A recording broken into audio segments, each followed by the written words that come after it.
अस्सलामुअलैकुम रहमतुल्लाहि व बरकातुहू। आज का हमारा टॉपिक है कि जल्दी और कुदरती तौर पर हामला होने के लिए आपको क्या करना चाहिए, उसके बारे में हम डिस्कस करेंगे। तो सबसे पहले मैं ये कहती हूँ कि देखिए, जो न्यूली मैरिड कपल हैं वो प्रेगनेंसी का प्लान जब कर रहे होते हैं तो उनके माइंड्स में बहुत सारे क्वेश्चंस होते हैं। वो सोचते हैं कि हम ऐसा क्या करें कि हम जल्दी प्रेग्नेंट हो जाएं। सबसे पहली बात ये है कि इंटरकोर्स किन दिनों में करना चाहिए।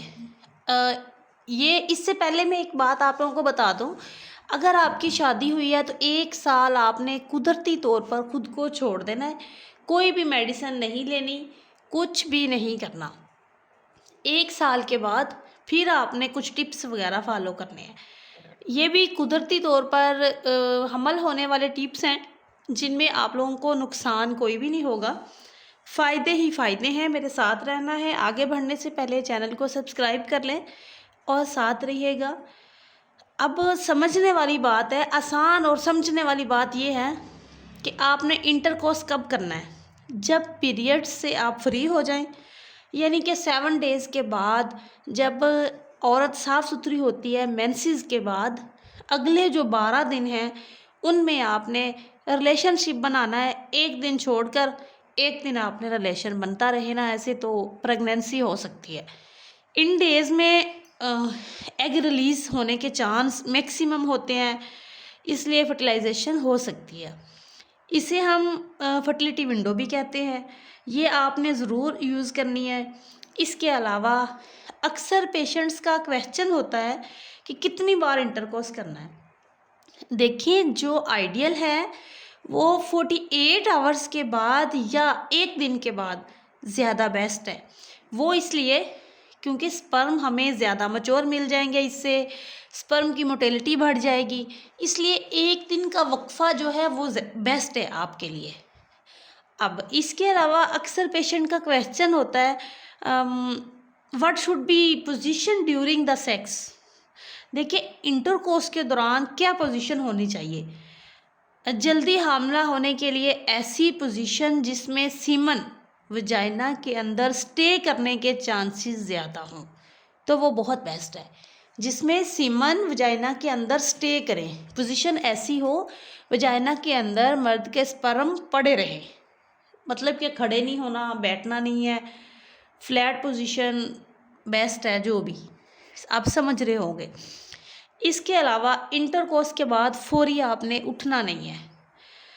ये नहीं है कि फौरी उठ के वॉशरूम चले जाने से प्रेगनेंसी नहीं होती, ऐसा बिल्कुल भी नहीं है। प्रेगनेंसी उसमें भी हो जाती है, लेकिन आइडियल हम आपको ये सलाह दे रहे हैं कि देखिए 25 या 30 मिनट तक आप सेम पोजीशन के अंदर अगर रहेंगे तो ये सीमन जो है वो आपकी वजाइना में जो जाने के होते हैं वो चांस बढ़ते हैं, और वजाइना के ज़रिए से फ्लोपेन ट्यूब्स में जाते हैं, ओवरीज की तरफ जाते हैं, और कुछ ज़ाया भी हो जाते हैं। ये सारे, ये लाखों की तादाद में होते हैं, वो सारे नहीं ऊपर जाते, कुछ ऊपर जाते हैं, फॉरवर्ड करते हैं खुद ब खुद।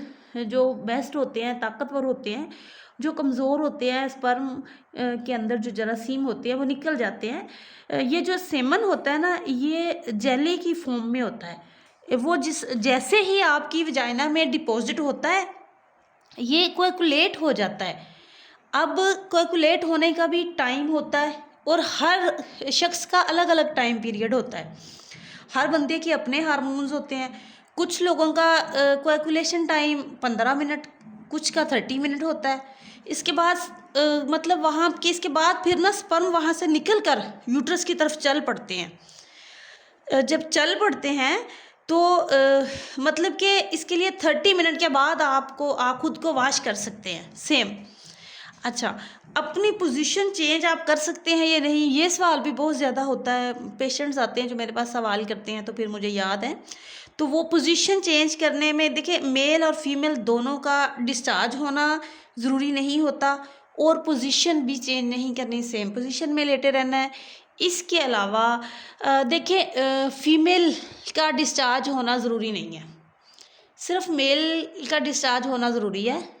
एग मच्योर होता है, एग को अंडा बन गया है, अंडा मच्योर है, अंडे को सिर्फ और सिर्फ स्पर्म चाहिए। रेप केस में भी अक्सर देखा है, जो ख़वातीन होती हैं, लड़कियां या जिनके साथ रेप होता है, तो वो उनमें अक्सर को हमारे हॉस्पिटल में, मैं जब सिविल में थी ट्रेनिंग पे, तो वहाँ पे आए थे एक दो, तो वो पॉजिटिव था, उनका ना हमल हो चुका था। तो उनमें वो उनकी खुद की ख्वाहिश तो नहीं होती, तो इसलिए फीमेल का डिस्चार्ज होना वैसे भी ज़रूरी नहीं है। एग मैच्योर होता है, बस एग को स्पर्म की ज़रूरत होती है बस।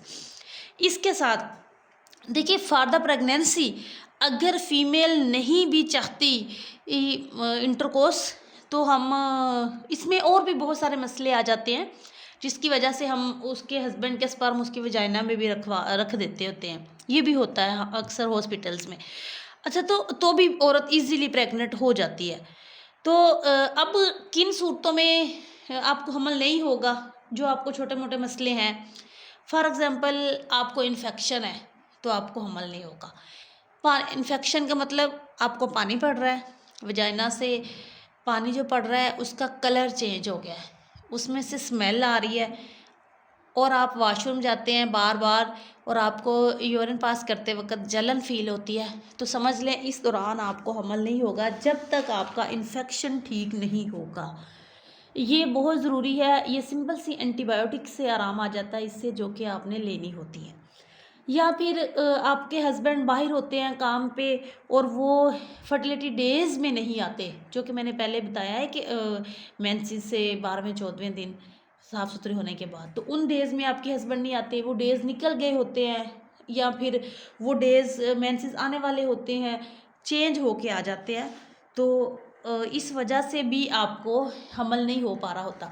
तो कुदरती हामला होने के लिए डाइट बहुत ज़रूरी है। आप अपनी सबसे पहले डाइट ठीक करें, फिर आप मेडिसिन की तरफ जाएं। कुदरती तरीके अपनाने के साथ साथ डाइट घर में आप सिर्फ फौलाद सप्लीमेंट के तौर पर भी अपनी डाइट ले सकते हैं। शरबत फौलाद लें, उसको दूध में डाल के पी लें, इसबगोल का छिलका पी लें, अपना स्टमक ठीक कर लें। अगर आपका वज़न ज़्यादा है, थोड़ी वॉक करें, अपना वज़न थोड़ा कम करें। अगर आप बहुत ज़्यादा स्मार्ट हैं, पतली हैं ज़्यादा, या आपका वज़न कम है, तो फिर उसको थोड़ा अपना वज़न गेन कर लें। आप थोड़ा सा खुराक अच्छी करें, तो ऑटोमेटिकली आप ठीक हो जाएंगे।